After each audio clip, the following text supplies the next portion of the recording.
आज का हमारा विषय है उदासीनता।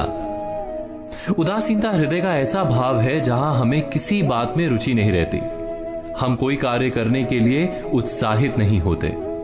उदासीनता जब एक सीमा से बढ़ जाती है तो मन का रोग बन जाती है। मनुष्य जीवन से अधिक मृत्यु को पसंद करने लगता है। हम सब जीवन में कभी ना कभी उदासीनता का अनुभव अवश्य करते हैं। मन निराशा से भर जाता है और हम कार्य का त्याग कर बैठते हैं। अधिकतर हमारी उदासीनता कुछ समय के लिए ही होती है, इसलिए उससे होने वाली हानि को हम पहचान नहीं पाते। किंतु उदासीनता धीरे धीरे आदत का रूप धारण कर लेती है और हम बार बार उदासीनता के कारण हाथ में लिए कार्य अधूरे छोड़ देते हैं। क्या हमारे सबके साथ ऐसा नहीं होता? तो वास्तव में उदासीनता क्या है? इसका जन्म कहां से होता है? इससे छूटने का उपाय क्या है? उदासीनता वास्तव में मन की ऐसी स्थिति का नाम है जब हमें अपनी तकलीफों, अपनी कठिनाइयों का कारण बाहर दिखाई देता है। हम कहते हैं कि समाज बुरा है, नौकर या स्वामी गलत है, पति या पत्नी का बर्ताव अनुचित है, जीवन की परिस्थितियां प्रतिकूल है, वक्त हमारा साथ नहीं दे रहा, वगैरह वगैरह। और जब दुख का कारण बाहर होता है तो उसको बदलने का हमारे पास कोई मार्ग नहीं होता। क्या ये सत्य नहीं? हम समय को किस प्रकार बदल सकते हैं? परिस्थितियों में कैसे परिवर्तन ला सकते हैं हम? अर्थात हम स्वयं को निस्सहाय मानने लगते हैं और वहीं से उदासीनता का जन्म होता है। क्या ये सत्य नहीं? प्रश्न ये है कि क्या हमारी सारी विपदाओं का कारण बाहर है या स्वयं हमारे भीतर है? क्या हमारी सारी विपत्तियां, हमारे बुरे हालात क्या दूसरों के कारण है? क्या हमारा परिवार हमारा शत्रु है? क्या समाज दुश्मन है? या हमारी परिस्थितियां हम स्वयं निर्मित करते हैं? विचार कीजिए, पतझड़ में पत्ते गिरा देने वाली ठंड क्या वृक्ष के साथ दुश्मनी कर रही है? नहीं, ऋतु चक्र तो अपना कार्य करता है। उसे पेड़ के साथ ना दुश्मनी है ना दोस्ती। ऋतु चक्र के अनुकूल हो जाना वृक्ष का कर्तव्य है। ठीक वैसे ही समाज कभी किसी व्यक्ति का ना मित्र होता है ना शत्रु। समाज को जिससे लाभ मिलता है समाज उसका मित्र बन जाता है। अर्थात समाज प्रतिकूल तब बनता है जब हम समाज के प्रतिकूल बनते हैं। वैसा ही व्यक्तियों के बीच में भी होता है। हम जिसे प्रेम करते हैं वो हमें प्रेम देता है, हम जिसे लाभ देते हैं वो हमें लाभ देता है। हमारे हालात बदलने के लिए हमें स्वयं अपने आप में परिवर्तन करना पड़ता है। इतना समझ लेने पर स्वयं में परिवर्तन करना कठिन नहीं। अर्थात जीवन में उदासीनता का कोई कारण ही नहीं, केवल अपने आप में परिवर्तन करना पर्याप्त है। अवश्य विचार कीजिएगा, चिंतन कीजिएगा, मनन कीजिएगा। मनुष्य की सबसे बड़ी दुर्बलता क्या होती है? सोचिए। धन, प्रेम, अहंकार। मनुष्य की सबसे बड़ी दुर्बलता होती है उसके रहस्य। चाहे आप कितने भी शक्तिशाली क्यों ना हो, कितने भी प्रबल क्यों ना हो, परंतु उसके रहस्य उसके नाश की चाबी होती है। इसलिए यदि प्रबल रहना है, शक्तिशाली रहना है, समर्थ रहना है, तो अपने रहस्य को किसी को भी ना बताएं, ना मित्र को और ना ही शत्रु को, क्योंकि समय पड़ने पर कब कौन शत्रु हो जाए ऐसा कहना संभव नहीं।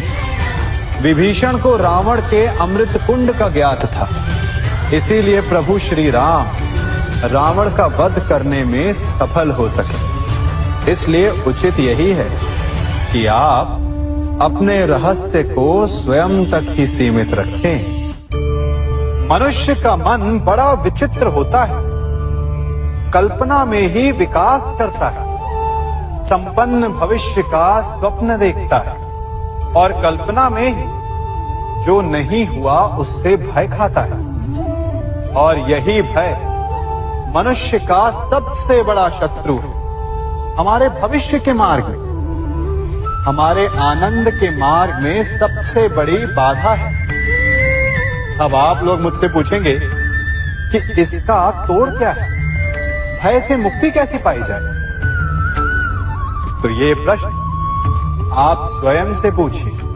तनिक सोचिए, जब आप एक सुंदर भविष्य की कामना करते हैं तो उसे पाने के लिए आप परिश्रम करते हैं ना। ठीक उसी प्रकार भय से मुक्ति पाने के लिए आप उससे लड़ जाएं और उसका निवारण आपको स्वतः ही मिल जाएगा। इसलिए जब भी भय आपको सताए तो उससे भागे नहीं, उससे घबराए नहीं, क्योंकि भय का काम ही होता है आपको भयभीत करना। इसलिए जब भी भय आप पर आक्रमण करे तो आप भी उस पर पहले ही आक्रमण कर दें। हम सब मित्रों के साथ रहना चाहते हैं, शत्रुओं से दूर रहना चाहते हैं। क्यों? क्योंकि हमें जीवन में आनंद पाना है, जीवन में आगे बढ़ना है, स्वयं को संपन्न देखना है। और यदि किसी से भी आप पूछेंगे कि जीवन में सफलता पाने के लिए सबसे अधिक आवश्यकता किसकी होती है, तो हर एक आपको लगभग एक ही उत्तर देगा। सफलता प्राप्त करने के लिए आपको सच्चे मित्रों की आवश्यकता होती है। परंतु यदि आपको और अधिक सफल होना है तो आपको केवल मित्रों की नहीं, शत्रु की अधिक आवश्यकता है। अब आप कहेंगे, ये मैंने कैसी बात कर दी? तनिक स्वयं सोचिए। जब भी संकट आता है तो मित्र क्या करते हैं? आपकी सहायता करने के लिए आपके साथ खड़े हो जाते हैं। और संकट के समय में शत्रु और बड़ा संकट बनकर हमारे समक्ष खड़े हो जाते हैं। मित्र हमें सहायता देते हैं, अपनी शक्ति देते हैं, परंतु शत्रु आपके भीतर छिपी शक्ति को बाहर लाता है, आपको और अधिक बलवान बनाता है। संगति या साथ, मित्र और साथी मनुष्य के व्यक्तित्व के लिए सबसे महत्वपूर्ण होते हैं। अब आप कहेंगे, ये कैसे? मनुष्य अवश्य अपने व्यक्तित्व के लिए उत्तरदायी होता है, परंतु मनुष्य संगति में ना चाहते हुए भी उसका व्यक्तित्व संगत की भांति हो जाता है। इन पात्रों को देख रहे हैं, मध्य में जल रखा है, इसमें दूध है और इसमें मलिन कीचड़ रखा है। यदि मैं इस जल को इस दूध में मिलाता हूं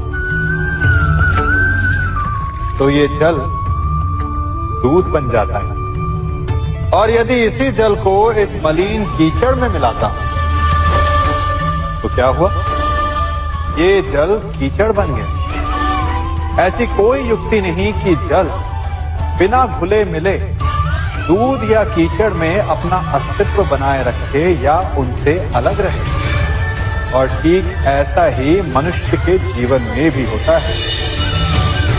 यदि एक गुणहीन व्यक्ति गुणवानों की संगत में बैठे तो उसे भी गुणवान समझा जाता है, सम्मान का पात्र समझा जाता है।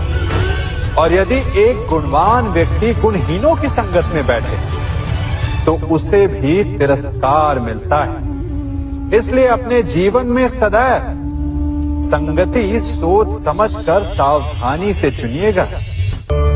कभी खेत में किसी किसान को खेती करते देखा है?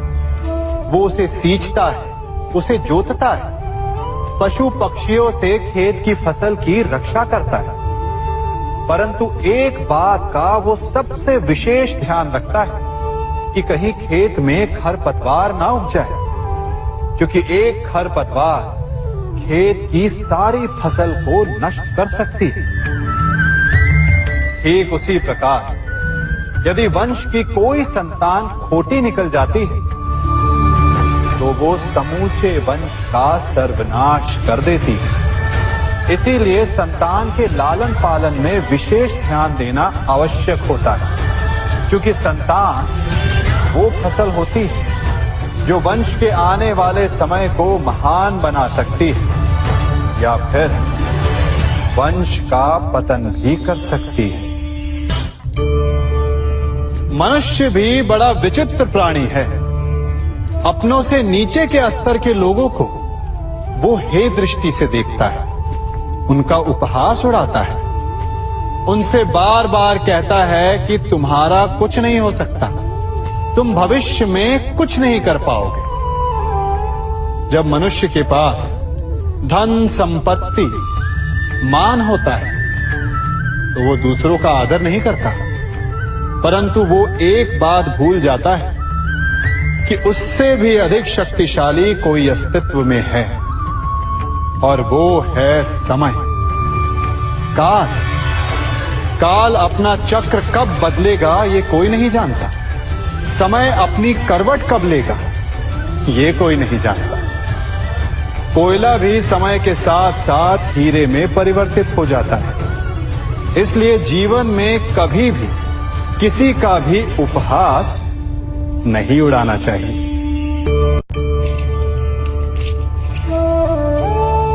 बड़ी विकट समस्या है। मुझे स्मरण ही नहीं हो रहा कि इस गुच्छे की कौन सी चाबी इस ताले को खोलेगी। बड़ी देर से प्रयास कर रहा हूं, परंतु ये ताला खुल ही नहीं रहा।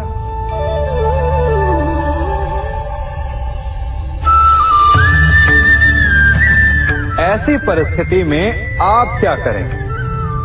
अधिकतर लोग ऐसी परिस्थिति में अपनी आशा खो बैठते हैं। उन्हें लगता है कि चाबी खो गई। वो तिलमिला जाते हैं, क्रोधित हो उठते हैं, परंतु उस समय धैर्य रखें तो गुच्छे की अंतिम चाबी ताला खोल सकती है। कुल्हाड़ी का अंतिम प्रहार वृक्ष को काट के गिरा देता है, परंतु क्या सत्य में कुल्हाड़ी का अंतिम प्रहार वृक्ष को काट के गिरा देता है? आपको आपका लक्ष्य दिला देता है? नहीं, आपका निरंतर प्रयत्न ही आपको सफलता दिलाता है। जब आपका मन निराश है तो अपने कार्य में दुगनी उत्साह से जुट जाए, क्योंकि अनावरत बहता जल ही कठोर चट्टान को काट सकता है। सफलता का मूल है परिश्रम, प्रयास और आशा। मनुष्य का जीवन ऋतुओं के समान होता है। आज ग्रीष्म तो कल वर्षा, परसों शीत। तनिक संकट आया तो हम संयम खो बैठते हैं, तनिक ऋतु बदली तो हम अधीर हो जाते हैं। अपने आक्रोश में, अपने क्रोध में हम उनसे ही संबंध बिगाड़ लेते हैं जो हमारे अपने होते हैं।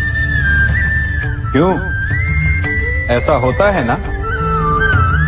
हमें लगता है कि हमारे अपने फिर से मना लेंगे, परंतु स्मरण रखिए, सदा ऐसा करना संभव नहीं होता।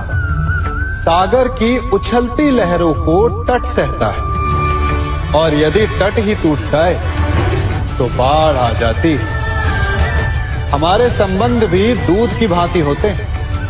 दूध तपकर उबल सकता है, परंतु यदि उसमें खटास आ जाए तो वो फट भी जाते हैं। और फटे दूध को चाहे जितना मत लो, उसमें से माखन नहीं निकलेगा। इसीलिए अपने संबंधों को संभल कर निभाना चाहिए। कभी चुंबक को देखा है कैसे वो लोहे की ओर आकर्षित होता है, और कैसे वो लोहे को अपनी ओर आकर्षित करता है? क्योंकि उसके स्वभाव में ही आकर्षण है। हम सबके भीतर भी एक ऐसा ही चुंबक होता है, विचार का चुंबक, जो सदा अपने ही जैसे विचारों को आकर्षित करता है। हम जो बोते हैं वही काटते हैं। उसी प्रकार हम जैसा सोचते हैं वैसा ही पाते हैं। साधु ईश्वर का नाम जपता है तो उसे ईश्वर मिल जाता है। अर्थात फल हमारी सोच पर निर्भर करता है। ओस की बूंद यदि केले के पत्ते पर गिरे तो वो कपूर बन जाती है, सीप में गिरे तो मोती, और यदि विषधर के मुख में गिरे तो विष।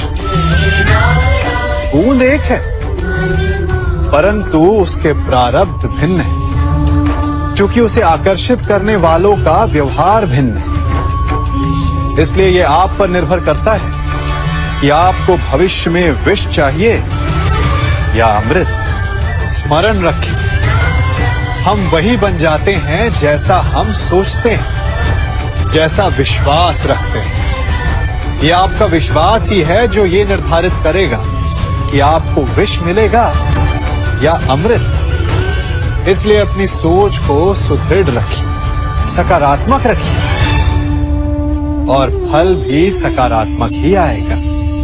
सबसे ये सृष्टि बनी है नदी की धारा और चट्टान के मध्य सदा संघर्ष रहा है, परंतु हर बार चट्टान की कठोरता को हारना पड़ता है, और नदी की धारा कोमल होते हुए भी कठोर चट्टान को काट देती है।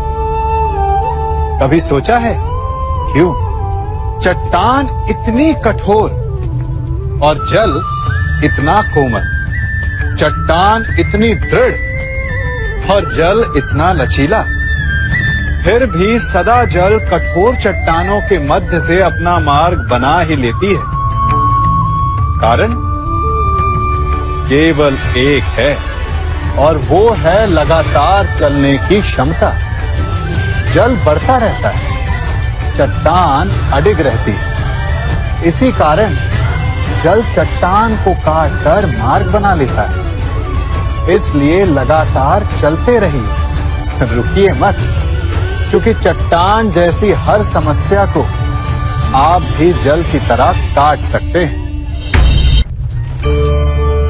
इस फल को देख रहे हैं आप? अभी अभी अपनी डाल से अलग हुआ है। बड़ा दुख होता है ना जब आप अपने उद्गम से अलग होते हैं, परंतु ये दूरी भी आवश्यक है। अब इस फल को ही ले लीजिए। अपने जीवनदाता वृक्ष से अलग होकर ये ना केवल किसी की भूख शांत करेगा, अभी तो इसके भीतर के बीज से एक नए वृक्ष का सृजन भी होगा और कई फल जन्मेंगे। सृजन की प्रतिक्रिया में पीड़ा आवश्यक है।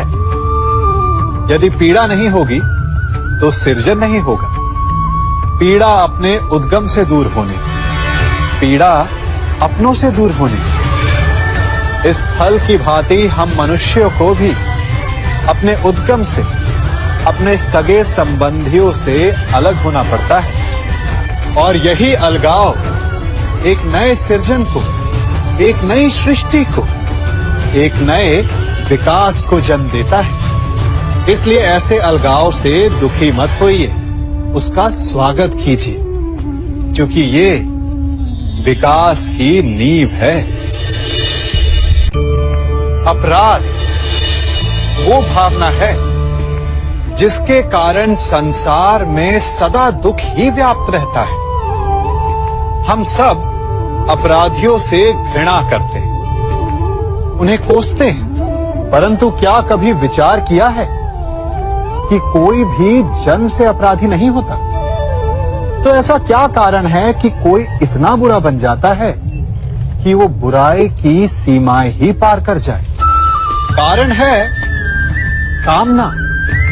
यदि कामना पर नियंत्रण ना रखा जाए, यदि कामना को पूर्ण करने के लिए परिश्रम ना किया जाए, तो वो तृष्णा में बदल जाती है, और तृष्णा लालच में, और लालच छल में, और छल करते ही मनुष्य अपराध की ओर अपने पग बढ़ा देता है।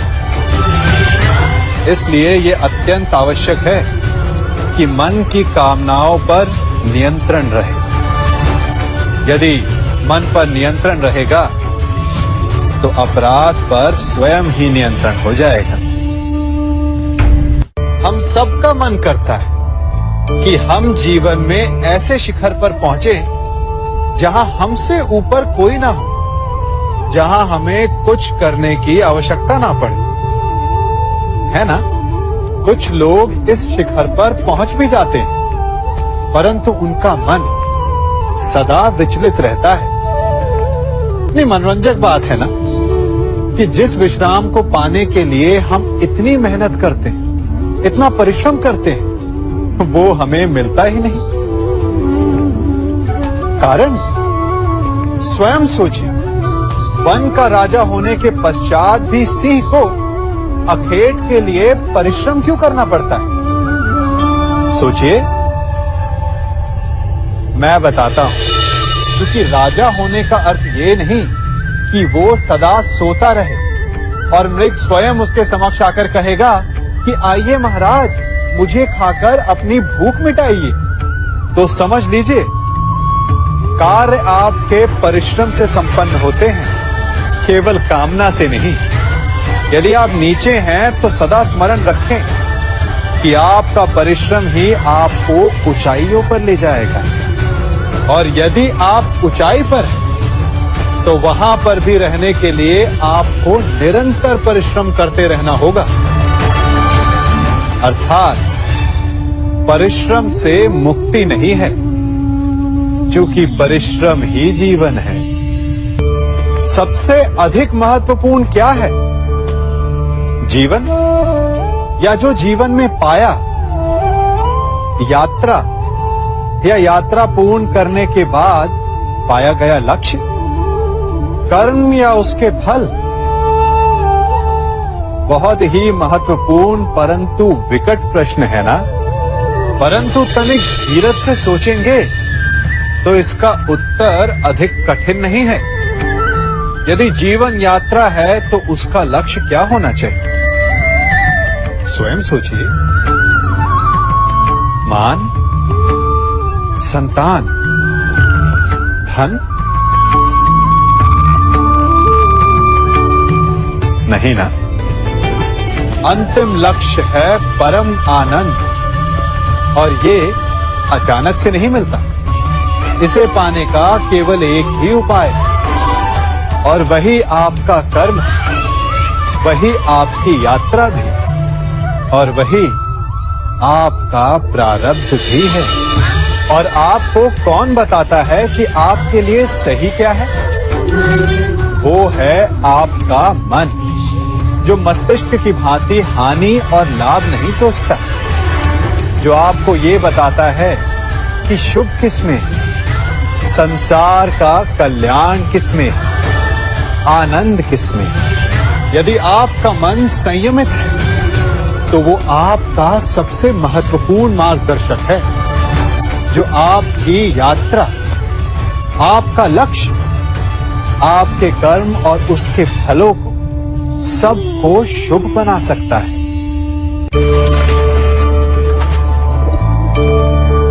इन पक्षियों को देख रहे हैं आप? इनका उड़ना वायु में इतना संतुलन मुक्त कर देता है ना? इन्हें उड़ते देख आपके मन में भी इच्छा होती होगी कि इन्हीं की भांति आप भी स्वतंत्रता से उड़ पाएं। ईर्ष्या होती है ना, जब आप इन्हें खुले आकाश में ऐसे विचरण करते देखते हैं। पर कभी सोचा है, इस उड़ान को, इस स्वतंत्रता को पाने के लिए कितना परिश्रम, कितना अभ्यास किया होगा इन्होंने? आकाश में उड़ने से पूर्व धरती पर कितना गहन परिश्रम किया होगा इन्होंने? इनके माता पिता ने पहली बार जब इन्हें पंख फड़फड़ाने को उकसाया होगा तो कितनी बार गिरे होंगे? पहली बार वायु में उड़ते समय कितना भय लगा होगा इन्हें? अपनी पहली उड़ान के पश्चात धरती पर उतरते समय गिरकर कितनी चोट खाई होगी? इस उड़ान का, इस स्वतंत्रता का ये मूल है। यदि आप ये दे सकते हैं तो अवश्य आप भी इस स्वतंत्रता को पा सकते हैं। इन पक्षियों की भांति ही अपने चारों ओर जब भी आप किसी सफल मनुष्य को देखें तो उससे ईर्ष्या ना करें, उसके परिश्रम और पीड़ा को समझने का प्रयास करें जो उसने यहां तक पहुंचने में पाई है। प्रेरणा लें, प्रयास करें और स्वयं भी सफल हो जाएं।